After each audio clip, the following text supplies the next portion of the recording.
Hello students, आज हम start करने वाले हैं बी फार्म सेमेस्टर 1 के इम्पॉर्टेंट क्वेश्चन से जो ह्यूमन एनाटॉमी एंड फिजियोलॉजी के हैं। ये मैंने क्वेश्चन पेपर 2020-21 वाला लिया है, जिसमें हमारे 2 मार्क्स, 7 मार्क्स और 10 मार्क्स हमने कंप्लीट किए हैं। सो फर्स्ट ऑफ ऑल हम सेक्शन ए देखते हैं, जो क्वेश्चन है डिफाइन एनाटॉमी एंड फिजियोलॉजी। सो हमें नॉर्मल डेफिनेशन देनी है। Anatomy is a branch of science that deals with the structure of the body and its organ। मतलब एनाटॉमी हमारी एक ब्रांच है साइंस की जो डील करती है हमारे स्ट्रक्चर ऑफ द बॉडी से और उसके ऑर्गन से। Physiology is the study of function and mechanism of body and it's part. और फिजियोलॉजी क्या है? जो स्टडी है जो डील करती है हमारी फंक्शन और मैकेनिज्म ऑफ बॉडी और उसके पार्ट से। नाउ ये क्वेश्चन हमारा कवर हो गया। अब हम अपना नेक्स्ट क्वेश्चन देखते हैं। नेक्स्ट क्वेश्चन है write the function of mitochondria. So basically हमें पता है कि माइटोकॉन्ड्रिया हमारा power house of the cell होता है। ठीक है, अब हम क्या लिखेंगे? अब उसके फंक्शंस हम बताएंगे। So ATP production, regulation of cell metabolism, apoptosis, heat production. So ATP production कैसे है हमारा? ये जनरेट करता है energy through cellular respiration. Respiration से हमारी एनर्जी जनरेट करता है, एटीपी आता है हमारा।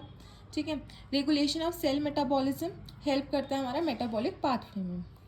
एपोप्टोसिस ये हमारा प्ले करता है रोल हमारे सर्वाइवल और डेथ ऑफ सेल में, ये प्रोग्राम्ड सेल डेथ होती है।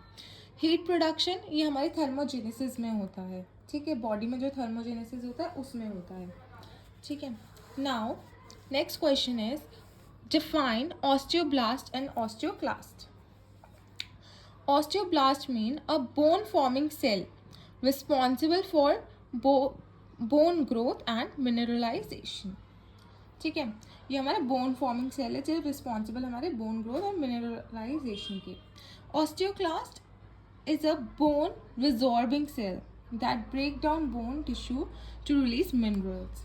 ये बोन रिजॉर्बिंग है, वो फॉर्मिंग है। हम इस चीज़ का ध्यान रखना है। क्लास्ट से हम याद रखेंगे रिजॉर्बिंग, ब्लास्ट से हम फॉर्मिंग। किसी एक का याद रख लेंगे तो हमें दूसरे का अपोजिट याद रहेगा। Now next question is right the name of pigment present in rod and cone cells. Basically ये दो सेल्स हमारे आई में प्रेजेंट होते हैं।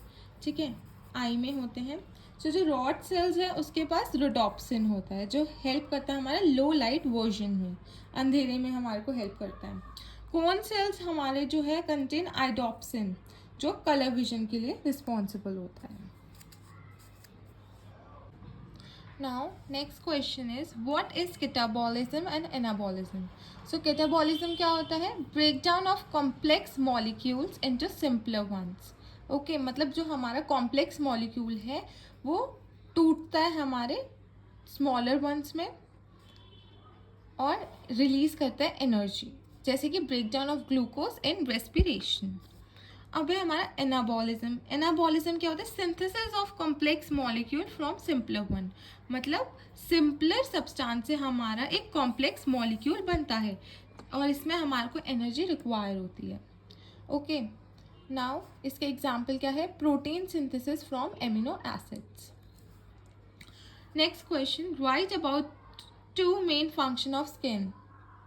सो मेन फंक्शन क्या है स्किन के? एक तो प्रोटेक्शन देता है, act as a barrier against microbes, UV rays and dehydration।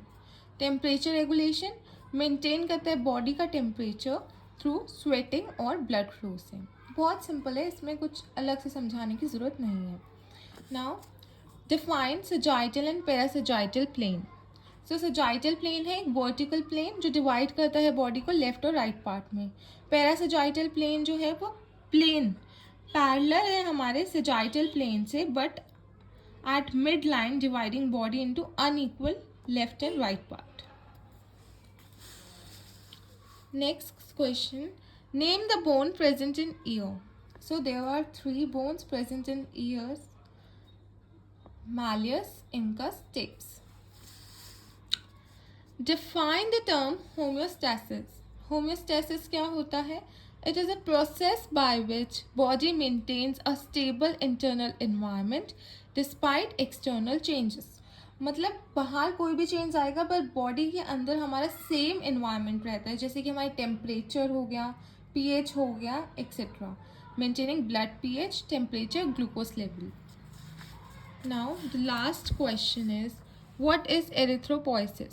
Erythropoiesis, it is a process of red blood cell formation in bone marrow regulated by hormone erythropoietin. So basically RBC formation होता है हमारे bone marrow में, जो regulate कौन सा hormone करता है, हमारा एरिथ्रोपोएटिन. सो अब हम अपने 10 मार्क्स के क्वेश्चन देख रहे हैं. सो 10 मार्क्स का क्वेश्चन है हमारा, classify skeletal system and discuss about the structure and function of vertebral column. So basically से 2 क्वेश्चंस हैं. सो पहले हम क्लासीफाई करेंगे हमारे स्केलेटल सिस्टम को. So the human skeleton axial skeleton और अपेंडिकुलर स्केलेटन में डिवाइड हो रहा है. ठीक है, एक्सियल के अंदर हमारा स्कल, वर्टिब्रे, रिब और स्टर्नम आता है और इसके नंबर्स हैं. 29 बोन्स हमारे स्कल में है, वर्टिब्रे में 26 बोन प्रेजेंट है, रिब्स में 24 बोन, स्टर्नम में 1 bone. Now appendicular skeleton is divided into bones of limb, bones of girdles. So bones of limb में हमारा आर्म्स आता है जिसमें 60 बोन्स है, लेग्स में 60 बोन्स है, पचेला में 1 बोन है. बोन्स ऑफ ग्रिडल में हमारा पेक्टोरल ग्रिडल आता है और पेल्विक ग्रिडल आता है. सो इसमें हमारी 4 बोन्स हैं और इसमें हमारी 2 बोन्स हैं. नाउ अब हमको डिस्कस करना है about the structure and function of vertebral column. So the structure of vertebral column, the vertebral column also called the spine और बैकबोन. इसे हम स्पाइन और बैकबोन भी कहते हैं. इसमें हमारे 33 वर्टिब्रे होते हैं जिसे हमने डिवाइड किया है 5 रीजन में. जैसे कि हमारा सर्विकल जिसमें 7 वर्टिब्रे होते हैं, सपोर्ट करता है हमारे हेड को और अलाउ करता है मूवमेंट को. थोरैसिक जिसमें हमारे 12 वर्टिब्रे होते हैं, ये हम articulates a rib for rib cage formation. As you can see in this diagram, जो हमारी 33 वर्टिब्रे हैं.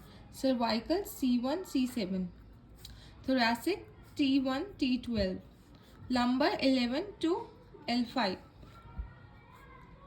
1L to L5. Now the sacral S1 S5, coccygeal, this part is coccygeal. So this is the label diagram of human vertebral column. You need to make it.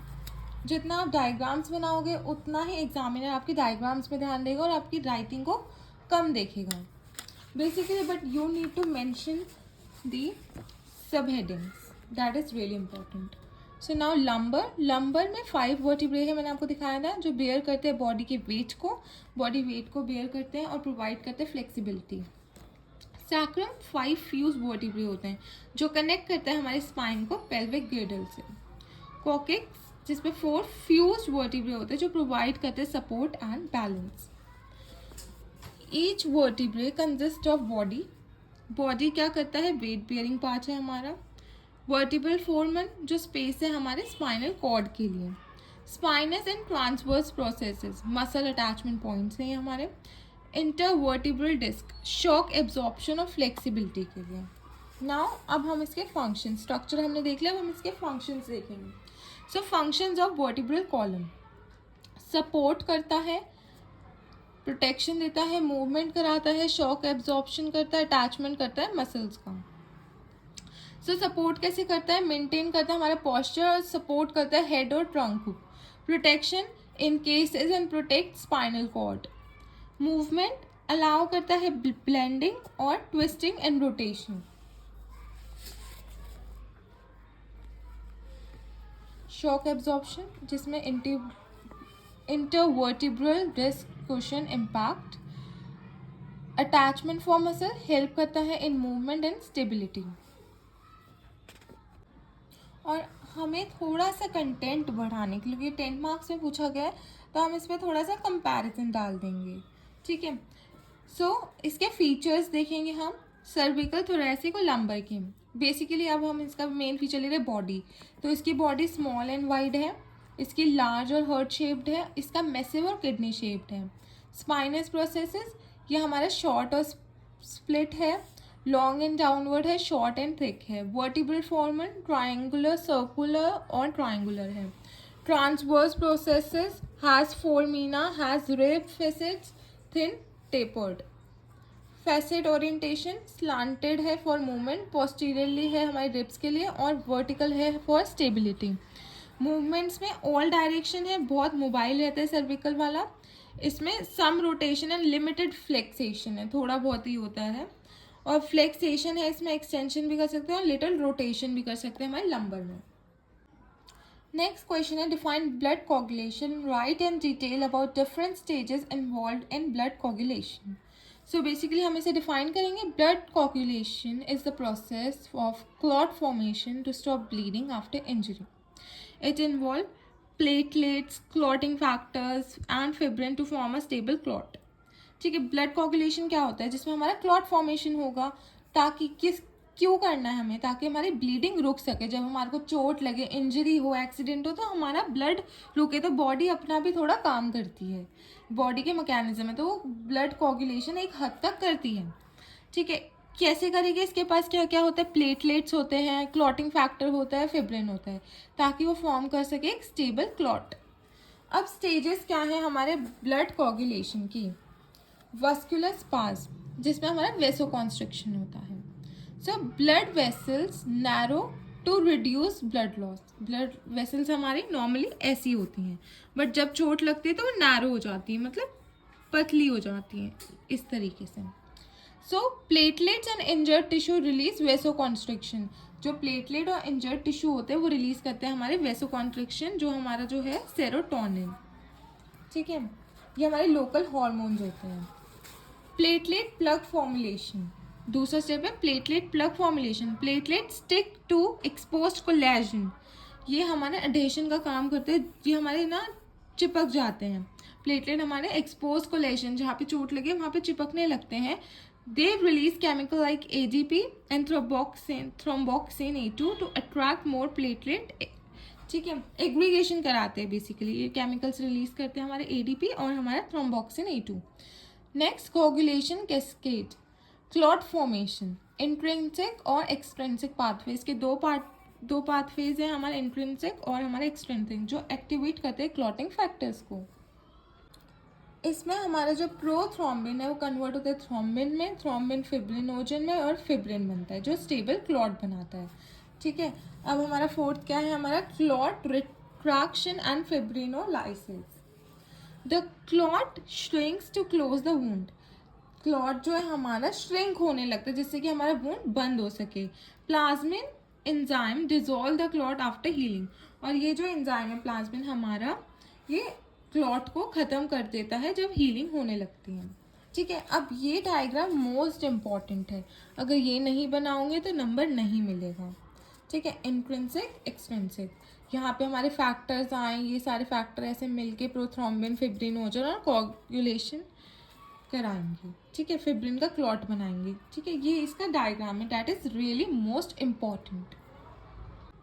Now the question is draw a well labeled diagram of a cell and explain transport mechanism across plasma membrane, that is also for 10 marks। ठीक है, तो पहले हम इसमें क्या करेंगे, हम अपना डायग्राम बना लेंगे सेल का। सेल के अंदर क्या क्या होगा, हमारा माइक्रोट्यूब्यूल होंगे, पिनोसाइटिक वेसिकल्स होंगे, सेल मेम्ब्रेन होंगी, स्मूथ एंडोप्लाज्मिक रेटिकुलम होंगे, रफ एंडोप्लाज्मिक रेटिकुलम होगा, माइटोकॉन्ड्रिया होगा, सेंट्रियोल्स होंगे, वॉक्यूल्स होगा, राइबोसोम्स होंगे, न्यूक्लियस होगा, न्यूक्लियस होगा, न्यूक्लियर मेम्ब्रेन होगी, गोल्गी अपैरेटस होगा, साइटोप्लाज्म होगा। ठीक है, ये हमने बता दिया, एक वेरिएबल डायग्राम दे दिया। नाउ अब हमें क्या एक डेफिनेशन लिखनी होगी, जिसमें हम लिखेंगे cell is the basic structural and functional unit of life in all living organism. So basic ही हमारी structural functional unit of life है, क्योंकि एक सेल से इतनी बड़ी बॉडी बन रही है और उसके अंदर हमारे कितने सारे फंक्शन हो रहे हैं, तो फंक्शनल और स्ट्रक्चरल यूनिट है। It is the smallest unit capable of performing life function, एक बहुत छोटी सी यूनिट है जिससे कि लाइफ के फंक्शंस हो रहे हैं, जैसे ग्रोथ हो रहा है, मेटाबॉलिज्म हो रहा है, रिप्रोडक्शन हो रही है। अब हम बात करेंगे transport mechanism across cell membrane. The plasma membrane is a semi-permeable membrane that controls the movement of substance in and out of the cell। जो प्लाज्मा मेम्ब्रेन है हमारी सेमी परमेबल परमिएबल है, मतलब कि कुछ चीज़ों को अलाउ करती है और कुछ को नहीं करती, ठीक है। और ये कंट्रोल करती है हमारे मूवमेंट ऑफ सब्सटेंस जो हमारे अंदर या बाहर आ रहे हैं सेल के, उसका मूवमेंट देख रहे तभी तो सेमी परमिएबल है, ठीक है। ट्रांसपोर्ट अकर थ्रू किस किस पार्ट से होते हैं, पैसिव, एक्टिव और बल्क ट्रांसपोर्ट मैकेनिज्म से होते हैं, ठीक है। सो बेसिकली ये देख लो, ये हमारा स्ट्रक्चर होता है प्लाज्मा मेम्ब्रेन का, ठीक है।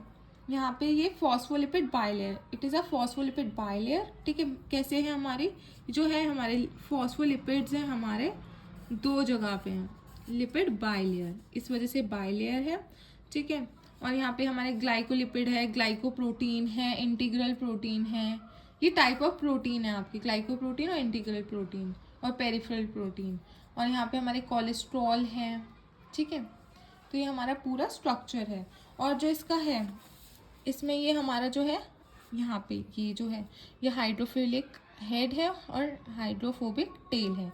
हाइड्रोफिलिक मतलब वाटर लविंग और हाइड्रोफोबिक मतलब वाटर हेटिंग। अब हम इसके प्राइमरी एक्टिव ट्रांसपोर्ट को देखेंगे। तो इसमें हमारा एटीपी यूज होता है डायरेक्टली, ताकि ये पंप करे आयंस को across membrane, uses ATP directly to pump ions across the membrane. So जो सोडियम पोटेशियम पंप है, जो मेंटेन करता है हमारे नर्व इम्पल्स को by transporting 3 sodium out and potassium in per ATP, ठीक है।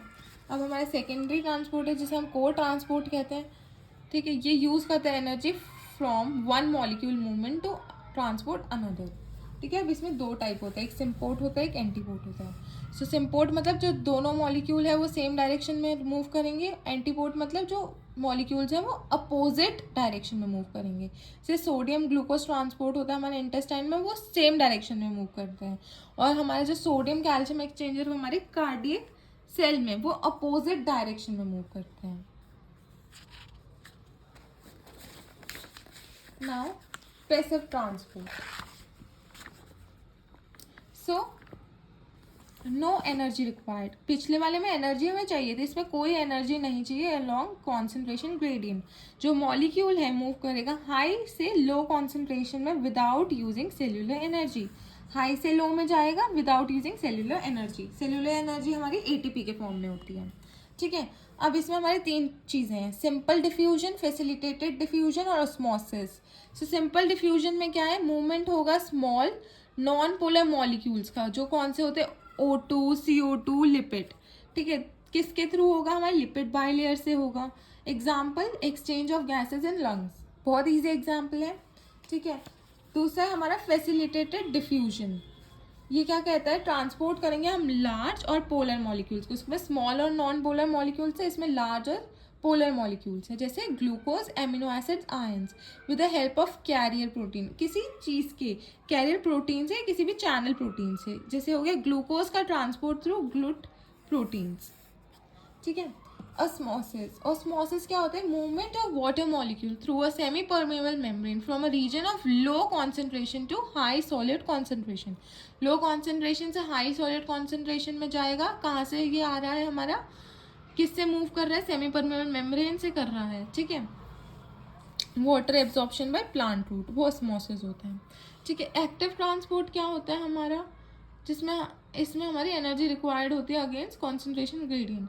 जो मॉलिक्यूल्स हैं हमारी मूव करेंगे लो से high concentration using ATP, energy इसमें चाहिए, मतलब एटीपी ले रहे थे, एनर्जी चाहिए।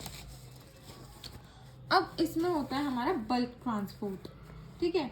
Energy required transport of large molecule through vesicles, ठीक है। तो ये यूज़ किया जाता है फॉर ट्रांसपोर्टिंग लार्ज मॉलिक्यूल्स, जैसे प्रोटीन, पॉलीसेक्राइड्स और बैक्टीरिया।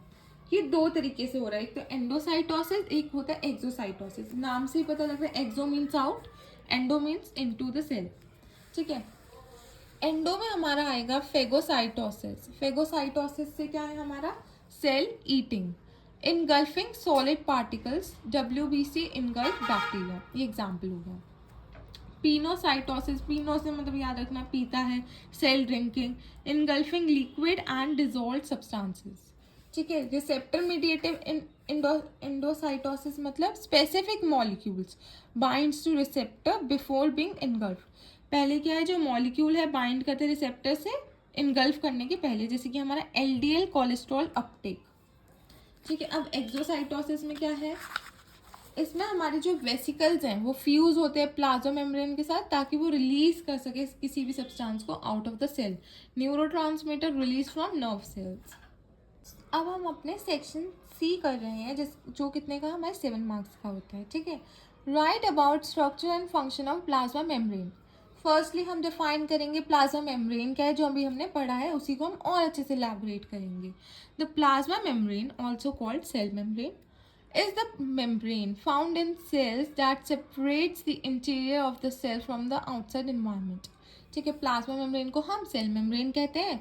ये एक मेम्ब्रेन हमारे सेल में पाई जाती है जो सेपरेट करती है हमारे इंटरनल सेल को from outside environment. The plasma membrane consist of lipid bilayer that is semi permeable. ये हमने देखा था कि जो प्लाज्मा मेम्ब्रेन के पास एक लिपिड बाइलेयर होती है, मतलब 2 लेयर्स होती हैं लिपिड की जो सेमी परमिएबल होती हैं। The plasma membrane regulate the transport of material entering and exiting the cell. So ये रेगुलेट कर रहा है in and out of the cell. So this is the structure you need to make it. ठीक है। मैंने आपको समझाया था हाइड्रोफिलिक हेड और हाइड्रोफोबिक टेल, और ये जो हमारे टाइप्स ऑफ प्रोटीन कौन से, ग्लाइकोप्रोटीन, इंटीग्रल प्रोटीन और हमारा पेरिफेरल प्रोटीन, और कोलेस्ट्रॉल भी होता है, और फॉस्फोलिपिड बाइलेयर्स है, ग्लाइकोलिपिड है। ठीक है। और ये हमारा क्या है, हाइड्रोफिलिक हेड, हाइड्रोफोबिक टेल। ठीक है। अब जो प्रिंसिपल है कंपोनेंट ऑफ प्लाज्मा मेम्ब्रेन वो क्या है, लिपिड। प्रिंसिपल कंपोनेंट से लिपिड, प्रोटीन, कार्बोहाइड्रेट। तो इसमें हमारा लिपिड में फॉस्फोलिपिड और कोलेस्ट्रॉल आ गया। प्रोटीन में और integral of peripheral protein, carbohydrate group में भी हमारा प्रेजेंट है यहाँ पे, क्योंकि वो ठीक है। ये हमारा ब्लड डोनेशन एलिजिबिलिटी टेबल है।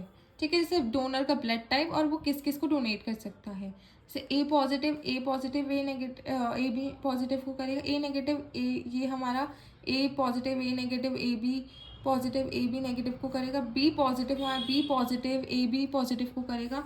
बी नेगेटिव हमारा बी पॉजिटिव, बी नेगेटिव और ए बी पॉजिटिव और ए बी नेगेटिव को करेगा। और जो ए बी पॉजिटिव है वो ए बी पॉजिटिव को ही ओनली डोनेट करेगा। ए बी नेगेटिव हमारा ए बी पॉजिटिव और ए बी नेगेटिव को करेगा। ओ पॉजिटिव को, ए पॉजिटिव को, बी पॉजिटिव को ए बी पॉजिटिव को करेगा। ओ नेगेटिव हमारा O positive, O negative, A positive, A negative, B positive, B negative. मतलब ये यूनिवर्सल डोनर है, ये किसी को भी डोनेट कर सकता है। ठीक है।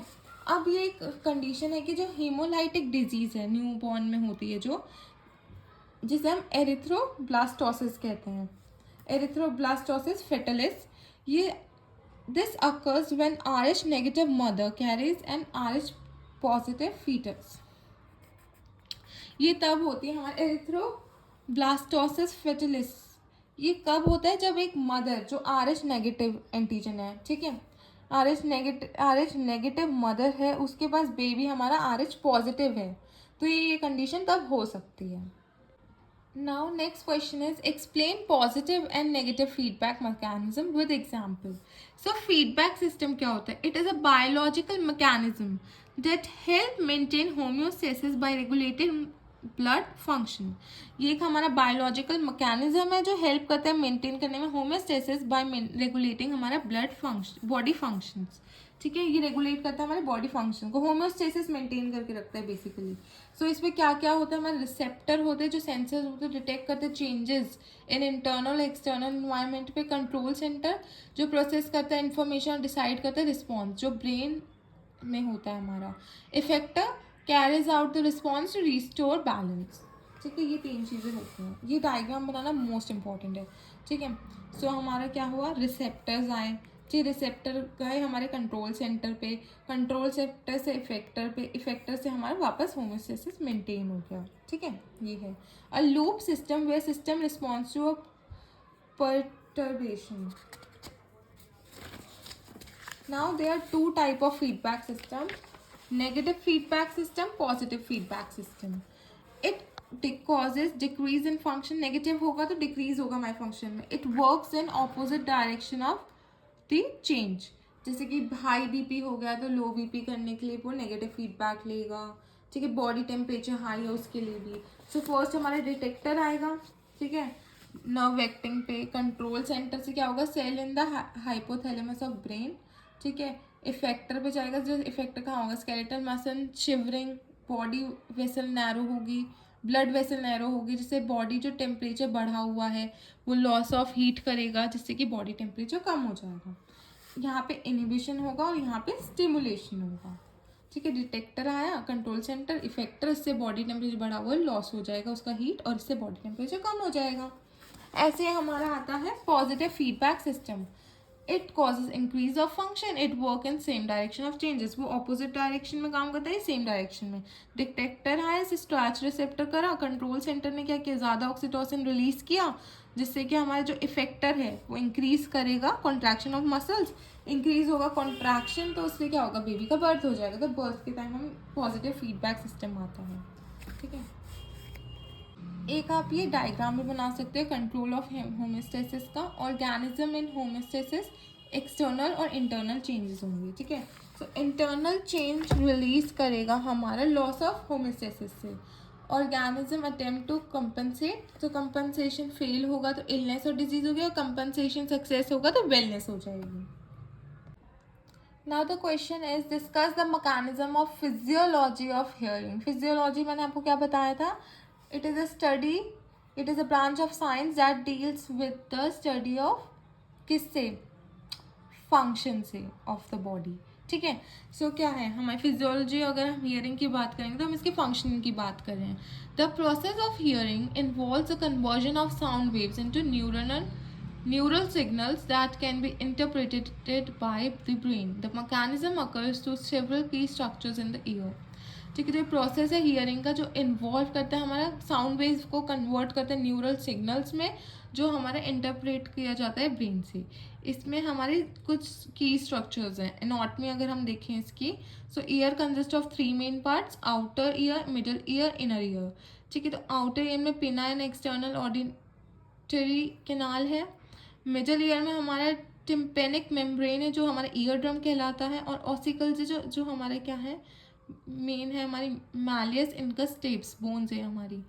इनर ईयर जो है cochlea, vestibular system and auditory nerve. So this is the structure of the year, ठीक है। देख रहे हो पिना, जो हमारा आउटर स्ट्रक्चर है वो पिना है, ठीक है। पिना हो गया, आउटर ईयर है हमारा, ऑडिटरी कैनाल हो गया, ये हमारा क्या आउटर ईयर हो गया, ठीक है। मिडल ईयर में हमारा ईयर ड्रम आ जाएगा, ठीक है। ईयर ड्रम हो गया ये वाला पार्ट, ये हमारा ईयर ड्रम आ गया, ठीक है। कि हमारा हैमर एनमिल स्टिरअप आ गया, मिडल ईयर हो गया हमारा। अब इनर ईयर में हमारा कॉक्लिया हो गया, ऑडिटरी नर्व हो गया, और सेमी सर्कुलर कैनाल्स होंगे, ठीक है। अब मैकेनिज्म देखेंगे जो मेन चीज़ है। So step 1, sound wave collection. Sound waves are captured by pinna and directed into external auditory canal, ठीक है। जो साउंड वेव्स हमारी कलेक्ट होगी और वो क्या करेंगे, हमारे एक्सटर्नल ऑडिटरी कैनाल से पास होंगे। जो वेव हमारी स्ट्राइक करेंगी ईयर ड्रम से, तो इससे वो वाइब्रेट करेगा, ठीक है। बेसिकली वाइब्रेशन होगा, ठीक है। अब स्टेप 2 क्या, मैकेनिकल ट्रांसमिशन। इसमें क्या होगा, जो vibration of the ear drum is transmitted through the ossicles. Ossicles आपके क्या है, बोन, ईयर बोन्स हैं, ठीक है। ये वाइब्रेशन जो होगी ये हमारी ईयर ड्रम की वो ट्रांसमिट की जाएगी हमारे बोन से, जो हमारे मिडल ईयर में है। जो स्टेप्स हैं, transmit vibration to oval window, oval window में भेजेगी, ठीक है, कोक्लिया के, और एम्पलीफाई करेंगे साउंड को, ठीक है, एम्पलीफाई करेंगे साउंड को। नाउ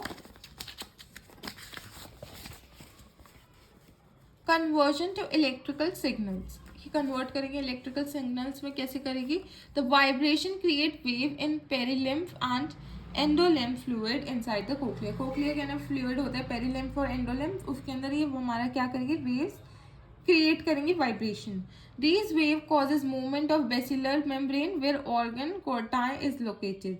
जो हेयर सेल्स होते हैं ऑर्गन ऑफ कोर्टाई में, वो बेंड हो जाएंगे अगेंस्ट हमारा टेकोरियल मेम्ब्रेन में, ठीक है, जिससे कि क्या होगा, ओपनिंग होगी हमारे आयन चैनल की और ट्रिगर करेगा नर्व इम्पल्स। न्यूरल ट्रांसमिशन हुआ तो इलेक्ट्रिकल सिग्नल आएगा हमारे हेयर सेल से, जो ट्रांसमिट करेंगे ऑडिटरी नर्व में, जो कोक्लियर नर्व है।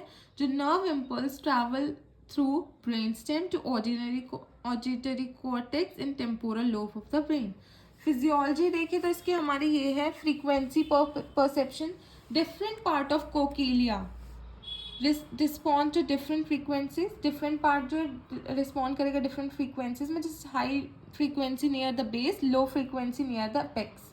Intensity perception, the amplitude of vibration determine the loudness of the sound. जो एम्पलीट्यूड है वाइब्रेशन का वो बताएगी लाउडनेस ऑफ द साउंड को। Localization of sound, the brain compare signal from both ears to determine the direction of the sound. ठीक है, तो हमारे को पता लगता है ना, ये मुझे यहाँ राइट से ज़्यादा आवाज़ तो इस तरफ से आ रही है, लेफ्ट से आ रही है, तो हमें पता लगता है कहाँ से आवाज़ आ रही है लोकलाइजेशन ऑफ साउंड से। कि आवाज़ कितनी तेज़ है तो हमारे इंटेंसिटी परसेप्शन से पता लगता है। ठीक है, उसकी फ्रीक्वेंसी कैसे पता लगती है, हमारी फ्रीक्वेंसी परसेप्शन से। नाउ हमारा नेक्स्ट क्वेश्चन है, explain the structure and function of long bone. A long bone is a type of bone that is longer than it is wide with a cylindrical shaft and two expanding ends। मतलब long bone हमारी उस type की bone है जिसमें वो longer से ज़्यादा हमारी वाइड होती है, उसका सिलेंड्रिकल शाफ्ट होता है। ठीक है, it is primarily made up of compact spongy bone, और हमारे स्पॉन्जी और कॉम्पैक्ट बोन से बनी होती है। क्रूशियल रोल प्ले करती है सपोर्ट में, मूवमेंट में, ब्लड सेल प्रोडक्शन में। एग्जाम्पल फीमर, ह्यूमरस और टिबिया। अब हम इसके पार्ट्स देखेंगे, पार्ट्स ऑफ लॉन्ग बोन। उससे पहले मैं आपको डायग्राम दिखाऊंगी। This is long bone. ठीक है, एपिफाइसिस, डायफाइसिस और एपिफाइसिस। ठीक है, ये इसका पार्ट है। सो डायफाइसिस, जिसे हम शाफ्ट कहते हैं, made up of compact bone providing strength and support. ठीक है, contains a medullary cavity filled with yellow bone marrow. Yellow bone marrow मतलब फैट स्टोरेज कर रहा है। Epiphysis, end of the bone, ये कवर होता है हमारे आर्टिकुलर कार्टिलेज से और रिड्यूस करता है friction in joints. Compose mainly of spongy bone with red bone marrow. इसमें रेड बोन मैरो होता है, इसमें yellow bone marrow. Yellow bone marrow responsible for fat storage. RBC production हमारा रेड बोन मैरो में होती है। ठीक है, metaphysis, the area between the diaphysis and epiphysis contain the epiphyseal plate in children which later ossifizes into bone। ठीक है, सो हमारी जो एपिफाइजियल प्लेट है हमारे चिल्ड्रन में, वो बाद में हमारी बोन बन जाती है।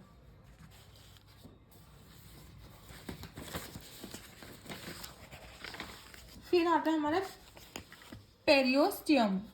पेरियोस्टियम ये फिब्रस आउटर मेम्ब्रेन है, कवर करती जो बोन को, जिसमें हमारे ब्लड वेसल्स और नर्व होती है for bone nourishment and repair के लिए।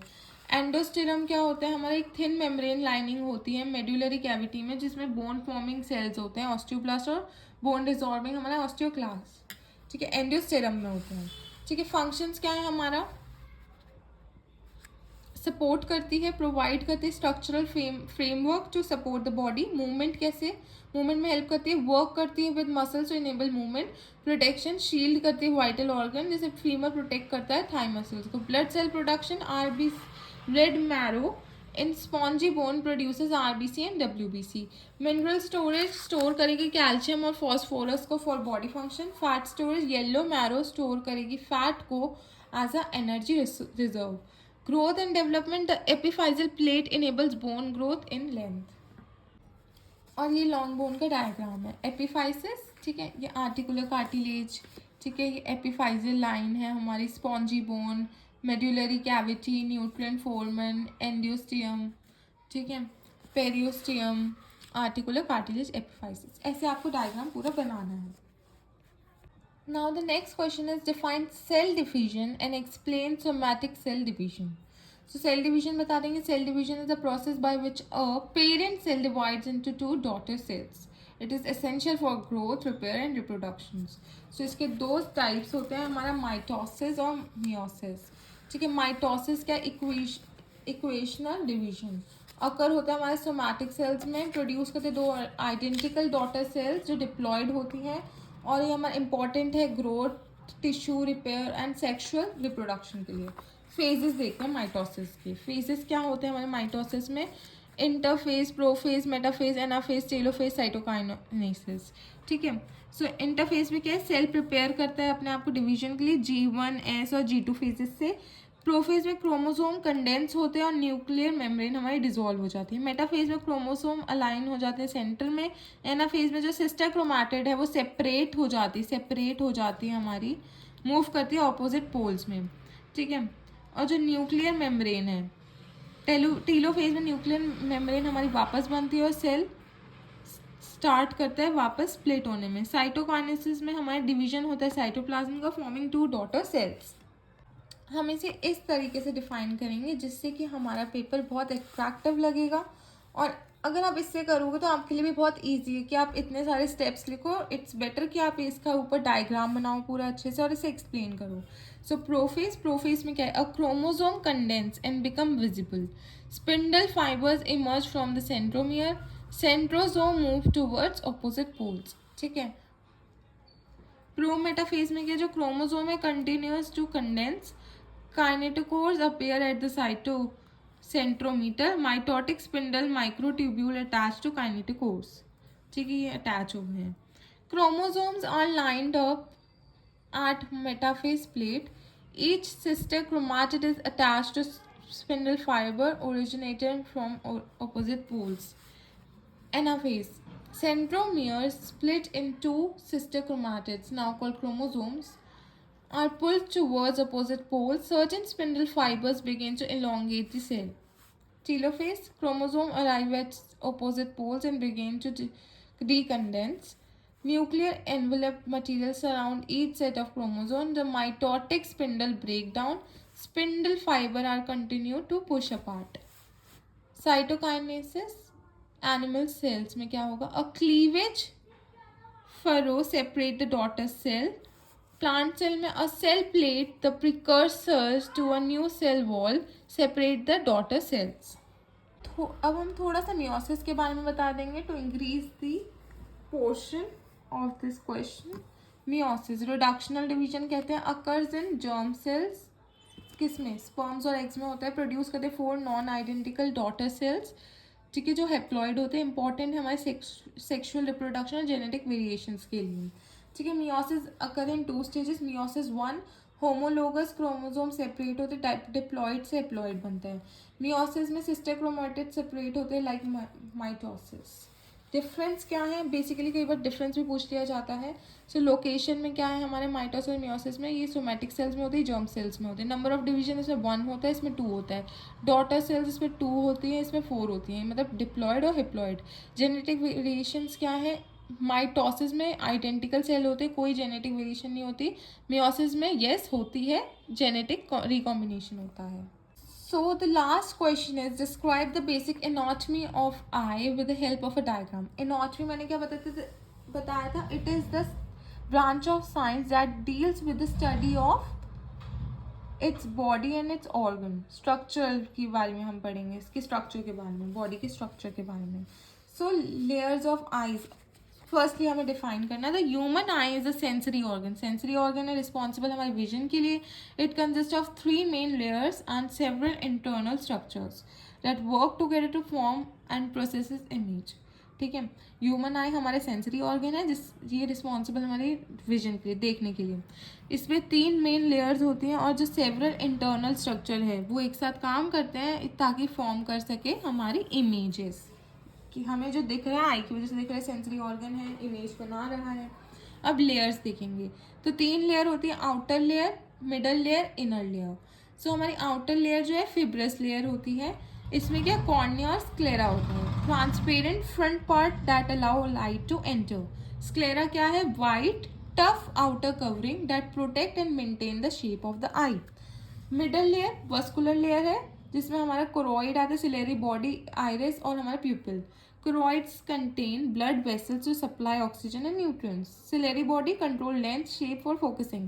Iris, the colored part of the eye that control pupil size. Pupil, the opening in the center of iris that regulates the light control. ठीक है. Inner layer में हमारी retina आएगी. Retina contains photo receptor, rods for dim light, cones for colour vision.